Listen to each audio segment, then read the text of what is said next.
시청자 여러분 안녕하십니까.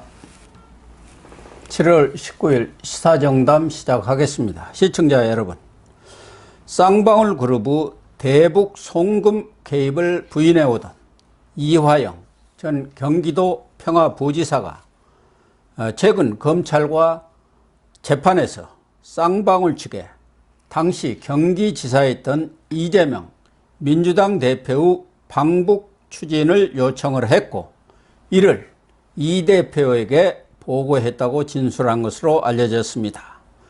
모르쇠로 일관해온 이전 부지사의 입장이 바뀌면서 이 대표의 방북비용 대납 사건 수사가 급물살을 탈 가능성이 높습니다. 자세한 내용을 윤영걸 전 매경닷컴 대표님과 짚어보도록 하겠습니다. 임 대표님. 안녕하세요. 네, 임 대표님. 네. 이화영 전 경기평화부지사, 네. 그동안 쌍방울그룹의 대북 송금 사건에 대해서는 그것은 경기도고 아무 상관이 없고 쌍방울그룹이 북한과 사업을 하기 위해서 보낸 것이지 네. 자신은 전혀 개입한 바 없다, 이렇게 모르쇠로 일관을 해왔어요. 그렇죠. 네. 뭐 일관된 입장을 지금까지 견지해 왔는데, 최근 검찰 조사에도 입장 변화를 나타냈고, 어제 그러니까 18일 열린 수원지법 형사 11부 네. 재판에서도 방북을 요청한 것은 맞다. 네. 그리고 그것을 이재명 대표에게도 보고했다. 지금 이렇게 입장 변화가 있는 것이죠. 네. 어떻게 보면 사안이 굉장히 커지는 사안이 아닌가 싶어요. 예. 지금 이재명이라는 그 범죄 이 혐의를 받는 대형 범죄 혐의를 받는 피의자 신분이잖아요. 예. 이재명을 지금 철저하게 지금 방어하고 있는 게 정진상, 김용, 또 이화영 지금 감옥에 있는 이 사람이거든요. 김인석도 있습니다. 예, 백현동에. 예, 그것도 있지만은 하여튼 그 이화영이가 그만큼 정치적인 비중이 크죠. 크죠. 국회의원도 하고 또 이회찬 총리하던 그 사람하고 이재명하고 다리를 놔준 사람이에요. 그렇죠. 그래서 이재명을 그 대선 후보까지 밀어올리는데 큰 공을 세운 사람이거든요. 이 사람이 여태까지는 이재명을 철저히 보호하는 입장에서 모르쇠를 했는데 지금 입장을 틀기 시작했어요. 그러니까 신경 변화가 생긴 거예요. 그렇죠. 변심이 된 거예요. 변심. 그래서 잘하면 지금 뭐 일시적으로 조금 보여주는 건지 자기 처벌을 완화를 해서, 아니면 유동규 경기관광공사 부사장 사장했던 유동규처럼 완전히 돌아서는가는 좀 지켜봐야 되죠. 하지만은 그 이재명 방북을 위해서 그 2019년 11월 12월에 그 300만 불을 줬거든요. 쌍방울이 대납을 했죠. 그거를 이재명한테 사전 보고를 했다. 그리고 그 김성태한테 방북할 수 있도록 그 돈을 좀 달라고 요구를 했다. 뭐 이런 식으로 증언을 한 거예요. 그러니까 상당히 이 대북 송금 사건에 대해서 굉장히 획기적인 진전이 있는 거 아닌가, 이런 생각이 좀 듭니다. 그러니까 이화영이가 아직 완전히 뭐 변심이랄까 다 털어놓은 상태는 아닌데 뚝이 있다 하면은 한쪽이 무너진 거예요. 한쪽이. 그렇죠. 이 뚝이 한쪽이 무너지면 이제 크게 구멍이 생기고 전체가 와르르 그렇죠. 무너질 가능성이 많지 않습니까? 이 이화영이도 본인이 2018년 8월에 방북을 했지 않습니까? 그리고 갔다 와서 이재명이가 연말경에 방북할 가능성이 있다, 이렇게 큰 소리 치고 그게 다 언론에 났어요. 근데 이제 그때 뭐 하노이 노딜도 생기고 어찌고 하면서 2019년으로 넘어갔습니다만은 사실은 이 이화영이가 방북할 때도 북한에서 그냥 오라고 안 합니다. 그렇죠. 다 뒷돈을 받아요. 그렇죠. 언론사에도 갈 때도 다 뒷돈을 받지 않습니까? 그 돈이 어디서 났겠어요? 결국은 이제 형님 동생하는 김성태한테 돈 좀 달라, 나 방북해야 하는데 북한에서 이렇게 뒷돈 달라고 한다. 그렇죠. 그랬을 거 아닙니까? 한 걸음 움직일 때마다 북한은 돈입니다. 그렇습니다. 북한은 돈. 그래서 이 300만 불 이재명 방북하는 것도 그 처음에 이제 2019년 5월에 이재명이가 북한 그 천안함 폭침 주였고 김영철한테 편지를 보냈잖아요. 예? 예. 경기도 경제시찰단 북한에 좀 초청 좀 해달라 이렇게 예. 편지를 보냈거든요. 예. 그래서 그때 김영철이가 아시아 태평양 위원회 위원장이었습니다. 아태 평화위원회 위원장이었죠. 예. 그래서 그 이후에 2019년 7월에 그 마닐라에서 필리핀 마닐라에서 아시아 아태 평화위원회 그 국제 대회를 열었어요. 그렇죠. 예, 거기에서 김성태 쌍방울 전 회장하고 북한 공장원 리오남을 만났어요. 예. 둘이. 정찰총국 소속 그렇죠. 공작원이죠. 공작원 만나는데 리오남이가 그래요. 이재명이가 오면 헬기도 띄워야 되고 벤츠도 좀 굴려야 되고 하는데 다 돈이다. 문재인 대통령처럼 그렇지. 그에 더 버금갈 내놔라. 정도로 예. 이렇게 환영을 하려고 그렇죠. 했다. 그래갖고 500만 불 요청했지 않습니까? 더 세게 했는데 그 약속을 협의한 거는 300만 불. 예, 깎았죠. 깎은 걸 300만 불로 깎은 예. 거죠. 그것도 공작원이 깎아준 거예요. 그러니까, 그러니까. 이재명이가 북한 가려고 얼마나 저자세를 하고 얼마나 매달렸는지 대권을 가기 위해서 예? 문재인하고 자기 똑같이 그 김정은하고 악수하는 장면 찍으면 대권 그럼요. 가는데 유리하다고 본 거죠. 그런데 문제는 문재인이 2018년 이 제3차 남북 정상회담 때 이재명이를 데리고 갔으면 괜찮아요. 아, 특별 그렇죠. 수행단으로. 그렇죠. 근데 안 데리고 가버렸어요. 그렇죠. 안 되고 갔어요. 네. 박원순하고 최문순이만 데리고 가니까 다 그 사람들도 대권을 노리고 있는 사람들, 야, 우리만 빠졌다, 남아. 그렇죠. 그러니까 이화영을 통해서 쌍방으로고 협의해갖고 좀 추진해봐라. 그런 거 아닙니까? 그렇죠. 그때만 해도 이 문재인하고 이재명하고 약간 좀 껄끄러운 게 있었습니다. 지금도 거꾸롭지 않습니까? 그 여러 가지 뭐 SNS라든지 이재명도 그때 그 가만 안 있겠다고 대들고 막 그랬잖아요. 예. 그러니까 그 불편한 점이 있었거든요. 그거를 이제 가운데 다리 놔준 게 이회창이고 예. 이회창 측근이 이화영이에요. 예, 그렇죠. 이화영이가 예. 그동안에 쌍방울에 이제 빨대를 꽂고 사는 거죠. 그렇죠. 거기 법인카드도 쓰고, 그 사회이사인지 고문도 쓰고, 빨대로 꼽은 거예요. 그래서 이화영이가 이회창하고 이재명 사이에 왔다 갔다 하면서 이재명한테는 북한 간다.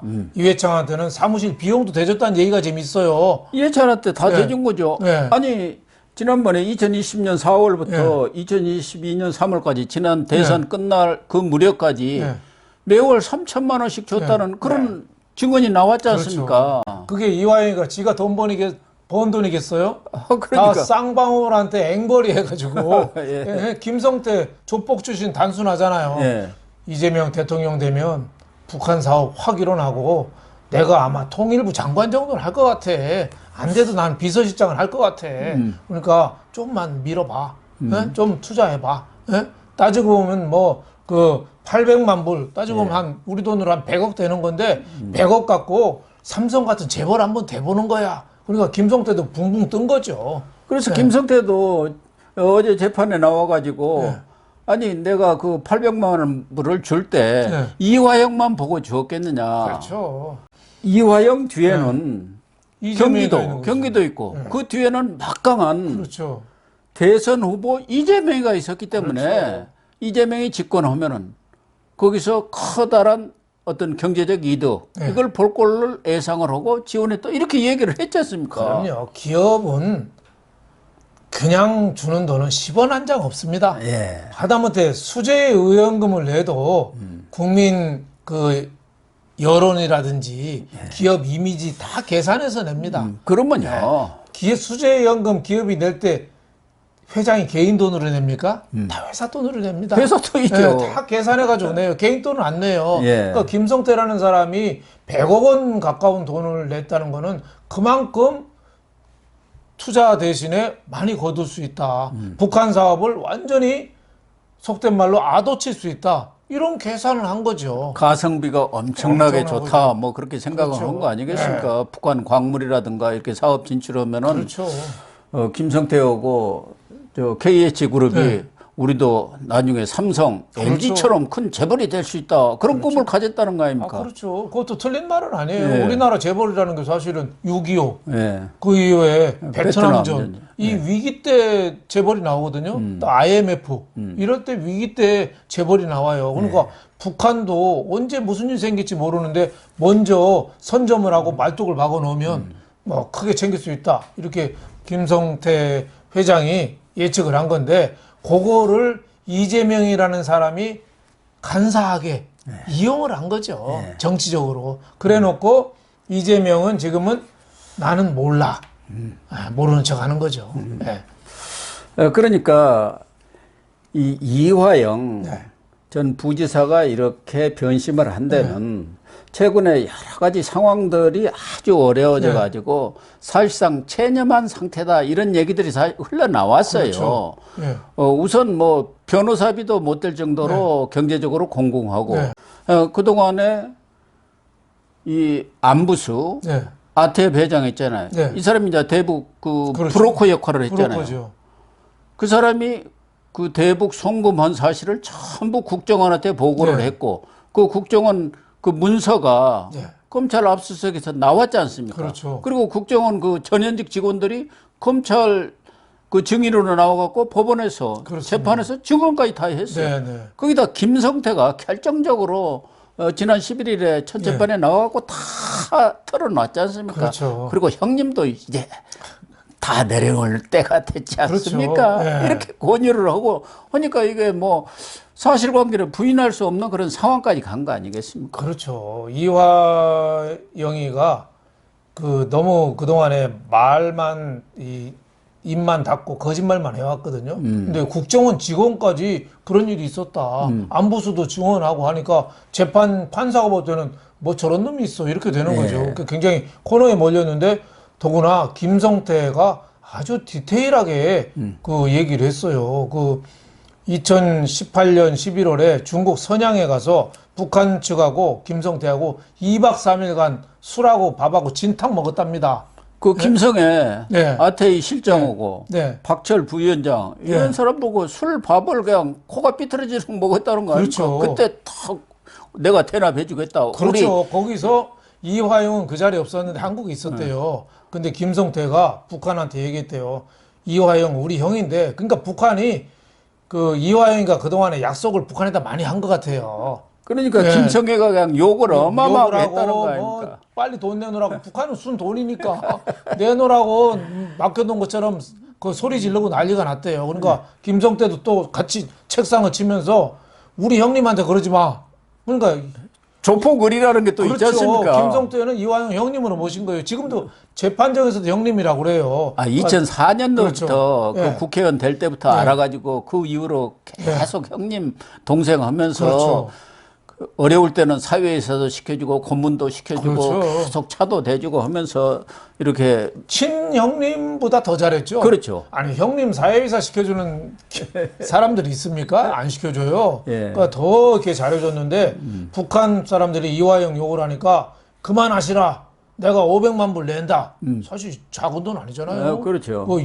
60 뭐 한 5억 70억 가까운 그렇게 돈이잖아요. 되죠. 그걸 내준다. 그랬더니 북한이 좋아했고 갔다 와서 이화영 만나서 내가 이런 일을 약속하고 왔다. 그랬더니 이화영이가 그랬대요. 남자답다. 역시 김 회장입니다. 이렇게 칭찬해 줬다는 거 아니에요. 기분 좋다 그랬다. 좋다 그랬다는 거 아니에요. 그거를 이번에 재판정에서 김성태가 얘기하니까 이화영이가 부인도 시인도 안 하고 그냥 피식 웃었답니다. 그러니까 김성태가 그랬대요. 형님 자꾸 비웃지 마세요. 형님 그렇게 하면 했잖아. 뭐 이런 식으로 얘기했대요. 그렇게 얘기했잖아. 형님 비웃지 마. 이런 식으로. 그러니까 김성태 이 조폭 의리로 볼 때는 이화영 비겁한 놈으로 보는 거죠. 그렇죠. 그러니까 이화영이도 재판정에서 자기 편이 아무도 없는 거예요. 그러니까 입장 변화가 조금은 있는 건데 이게 진짜 변하는 건지 제스처인지는 좀 더 지켜봐야겠죠. 아무튼 뭐 이재명도 현재까지는 이화영에 대해서 등을 돌리고 있는 그런 상황 아니겠습니까? 뒤로는 어떻게 도와주는지 모르지만 겉으로는 지금 이화영하고 이 관계를 단절한 손절한 듯한 모양새를 보이고 있기 때문에 이화영도 배신감을 느꼈을 가능성이 크다고 보여지는데, 우선 어제 검찰이 재판부한테 이화영 전 부지사가 심경의 변화가 미세하나마 있다. 그렇게 하니까 재판부가 그것에 대해서 이화영 변호인 측에 물어본 거 아닙니까? 무슨 신경 변화냐? 그것에 대해서 이제 이화영 측에서 얘기한 것은 방북 요청을 한 것은 맞다. 그러니까 쌍방울 측한테 방북할 수 있도록 이렇게 추진해 달라고 요청한 것은 맞는데 거기까지만 한 거예요. 그러니까 조금 지금 이렇게 내놓은 거예요. 그래서 그러나 500만 불 스마트팜 비용 그 부분에 대해서는 여전히 모른다 이런 입장이고, 그러나 방북을 요청을 했고 그것을 이재명한테 보고했을 때는 당연히 300만 불 대납 내용도 보고를 했을 것은 뻔한 것 아니겠습니까? 뻔하죠. 돈 얘기 안 하고 그냥 갈 수 없다는 것은 천하가 아는데. 이재명이가 더 잘 알죠. 그러니까 이제 북한에 800만 불이 갔는데 500만 불은 2019년 1월부터 4월까지 북한 스마트팜 그 지원 비용으로 500만 불이 나간 거고, 또 300만 불은 2019년 11월에서 12월 사이에 순전히 이거는 이재명 북한 방문으로 해서 300만 불을 따로 또 준 거예요. 그러니까 합해서 800만 불인데 지금 이화영 측에서는 그 300만 불 부분만 일부 인정을 하고 있고 500만 불은 아직 모르쇠 하고 있는 거죠. 그래서 이 법조인들은 왜 이렇게 두 개를 나눠서 했을까? 일부만 지금 시인을 했는데 500만 불에 대해서 시인을 하게 되면은 이 범죄는 본인이 북한한테 가서 약속을 했고 500만 불 스마트팜 비용 해주겠다고 2018년 8월에 가서, 그래서 그것을 쌍방울이 대납을 했다고 한다면은 이화영이가 제3자 뇌물죄가 된다는 거죠. 근데 이재명 방북 비용은 자격으로는 관계가 없는 거예요. 이재명이가 제3자 뇌물죄가 되는 거죠. 자기는 그냥 가운데서 그냥 연락만 해준 거 되는 거죠. 그래서 이렇게 일단은 자기하고 관계없는 300만 불에 대해서만 지금 일부 시인하고 들어간 것 아니냐, 전략적으로 이렇게 지금 얘기를 하는데, 결국은 한번 이렇게 둑이 무너졌다고 하면, 마음이 돌렸다고 한다면 그거로 계속 털어놓을 가능성이 많다. 그래서 검찰에서도 지금 이화영이를 다음 재판 28일 열리는데 거기에 증인으로 지금 채택을 했다는 거예요. 이화영 측에서도 왜 김성태하고 방영철이 저쪽만 나와서 증언을 하느냐, 나도 좀 하자, 나도 지금 뭐 할 얘기가 있다. 그렇기 때문에 이화영이가 증인으로 나와서 증언을 하게 되면은, 그래서 다음 재판에서 이화영이가 증인으로 나와가지고 증언을 하게 되면은 더 많은 내용들이 이제 나오지 않겠느냐. 그러니까 이화영도 이제 재판 판결 앞두고 나부터 살아야 되는 거예요. 그러니까요. 나부터. 단 뭐 포탄 떨어지면은 자식이고 뭐고 자기부터 소뚜껑이라도 쓴다잖아요. 사람이 자기가 살아야 되니까. 지금 저 조국도 그렇잖아요. 다음 달에 조민이 이 시효가 끝나잖아요. 근데 조국 자기 살겠다고 그러잖아요. 딸을 위해서라면 어느 정도 인정해 줘야 되거든요. 그렇죠. 근데 왜 나만 그래? 나 몰랐어. 그 스펙 전혀 몰랐다고 그런 거 아닙니까? 그렇죠. 왜 나만 그래? 나 전혀 몰랐어. 계속 그래 하고 있어요. 또 그까짓 거 갖고 그래. 뭐 이런 식으로 어떻게 보면 딸은 그것 때문에 조국 때문에 기소될 수도 있어요. 그렇죠. 아니 검찰에서도 조국의 입장을 확인하겠다는 건 뭡니까? 범죄를 시인해야만이 반성하는 거지. 말로만 반성하면 아무 의미가 없는 거거든요. 근데 조국은 자기 살겠다고 딸 너는 나부터 살면 너는 내가 알아서 해줄게 이거 된 거예요. 부녀 간에도 그런데 이화영이가 이재명을 언제까지 지켜주느라고 자기 희생하겠습니까? 지금은 이재명이가 사법 리스크를 완전히 무사히 통과한다라는 보장이 있으면은 이화영이가 끝까지 입 다물 거예요. 그러겠죠. 근데 이재명이가 조금 흔들리기 시작한다. 그러면 이화영부터 정진상, 김용, 김인섭 아마 벌떼같이 입 열 겁니다. 그게 세상 인심입니다. 그런데 이재명에는 전에 이 불법 대북 송금 문제가 나왔을 때 반응을 어떻게 했냐면은 헛웃음이 나온다. 그렇죠. 검찰이 신작 소설을 또 쓰는 모양인데 잘 안 팔릴 것 같다. 이렇게 얘기를 했어요. 그런데 지금 이화영이가 가장 최측근 아닙니까? 또 방북과 관련해서는 표가부지사 아닙니까? 대북 문제에 대해서는 이화영이가 다 알고 있다고 봐야죠. 그렇죠. 그것도 뭐 15인 측근 회의라는 그 정무회의 멤버 아닙니까? 핵심 그렇죠. 멤버고. 그렇죠. 그러니까 모든 내용을 알고 있기 때문에 이화영이가 이렇게 입을 열기 시작을 했으면은 지금 검찰에서는 이화영의 그런 28일 증언까지를 포함해서 8월 초에는 이재명을 소환을 하겠다. 이런 입장인 것으로 지금 언론 보도가 나오고 있네요. 네, 자꾸 뭐 수사망이 좁혀지는 거죠. 그리고 이재명도 거짓말 갖고 언제까지 지금 모든 재판이 지금 이재명한테 좀 불리하게 가고 있어요. 네.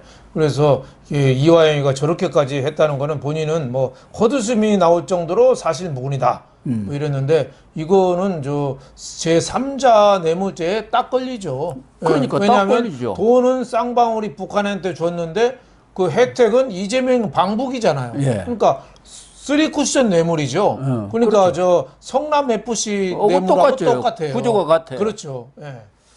그래서 8월 초에 이재명에 대해서 소환이 이루어지면은 뭐 8월 중에 경우에 따라서는 체포 동의안도 나가지 않겠느냐.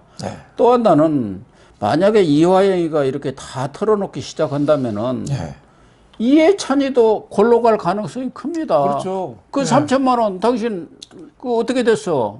그렇게 되면은 이해찬이가 3천만 원 뇌물 받은 거 아닙니까? 쌍방울한테. 그래서 여러 사람이 지금 답칠 가능성이 커요. 자기가 연결해줬던 이 라인이 그렇죠. 무너지는 거죠. 그렇죠. 이해찬, 이재명이가. 이씨 세 명이 여기 다 연결돼 있죠. 이회찬, 이화영, 이재명. 서로 봐준 거죠. 그 이화영은 이회찬한테 사무실비도 대주고 상납하고 또 이재명은 또 대북사업 또 평화부지사라는 명함을 줬잖아요. 또 킨덱스 사장도 시켜줘서 또 봐주고 이회창은 당내에 민주당이 아무래도 이회창 힘이 크잖아요. 이해찬 힘을 당할 수가 없죠. 당 비중이 크잖아요. 뭐 걸밖에 있어도 뭐 다 장악하고 이재명이가 사실은 외톨이로 살다가 그 뭐 현찮잖아요. 근데 그거를 핵심 주류로 끼워줬잖아요. 그렇죠. 이 회찬이 간 건데 그래서 지금 이회창도 안심을 못하니까 지금 헛소리를 막 하잖아요. 그러니까 이재명하고 이해찬하고 어떻게 보면 궁합이 맞는 거예요. 둘 다 감옥 안 가야 되니까. 그러니까 혹세 무민하는 이런 엉터리 같은 게 후쿠시마 그 처리수 문제라든지 여러 가지 하다못해 김건희 여사 저 해외 가면은 뭐 명품 샵 같은 것도 뭐 그것까지 시시콜콜 다 하는 거죠. 아무튼 이화영 전 부지사가 입을 열기 시작을 했기 때문에 이제 뚝은 무너지는 것이고 궁극적으로 보면은 본인의 주군이었던 이해찬, 이재명 두 사람을 다 잡는 결과가 되지 않겠느냐. 경우에 따라서는 이화영이는 이제 김성태하고 손을 잡아야죠. 그래야 깜방에 있다가 나오더라도 김성태는 돈은 있지 않습니까? 나머지 두 사람은 정치 그만두면은 뭐 아무것도 없잖아요. 백수니까요. 이재명은 깜빵 가면 언제까지 살지 모르고 정치 생명 끝나는데요. 아무리 돈을 뭐 마늘밭에 숨겨놨다고 그래도 쓰겠습니까? 이화영을 위해서. 조폭들이 의리는 있어요. 그러니까 이화영이가 사는 길은 김성태랑 있었던 일을 이실직고 하고 사실 김성태도 쟤도 희생양이다. 내가 사실 쟤 좀 무식한 애라 내가 좀 거품을 좀 많이 일으켜서 제가 돈만 100억 쓰고 감옥에 와 있는 애다. 뭐 이런 식으로 좀 변호해 주면서 이실직고를 하면 김성태도 아마 상당히 풀어지지 않겠나. 그렇죠. 김성태도 재판에서 유리하고 본인도 자기는 이재명 지시를 받아가지고 부지사가 결정권한이 없지 않느냐. 대북 사업에 뭐 출장을 가라도 다 이재명 사인이 나야 가는 거고 출장 갔다 오면 다 보고서를 제출했다. 그리고 보고를 하고 구도로도 보고 서면 보고했다. 그렇게 하면은 본인은 또 빠지는 거 아닙니까? 쌍방울에서 돈 받아먹은 거 3억 2천인가요? 3억 5천. 그것만 자기가 책임지면 되는 거예요. 그럼요. 어디든지 부지사, 부시장, 정부부처에서 차관, 바이스는 부자는 아무 힘이 없습니다. 아무것도 아닙니다. 그래서 옛날에 어느 차관이 그러더라고요. 저 기자 때 윤영 차관은 버스 차장보다도 못해 그러더라고요. 장관이 힘을 안 실어주면 하나도 못한다는 거예요. 그러니까 그럼요. 이화영 부지사도 모르는 사람은 부지사로서 했다지만은 사실 따지고 보면은 이재명 심부름한 거죠. 예, 그것도 정무직이라 언제든지 바꿀 수 있는 자리거든요. 너 내부터 안 나오면 안 나오는 게 부지사 자리입니다. 예, 그렇습니다. 앞으로 이제 검찰의 수사에 속도가 좀 붙을 것 같습니다.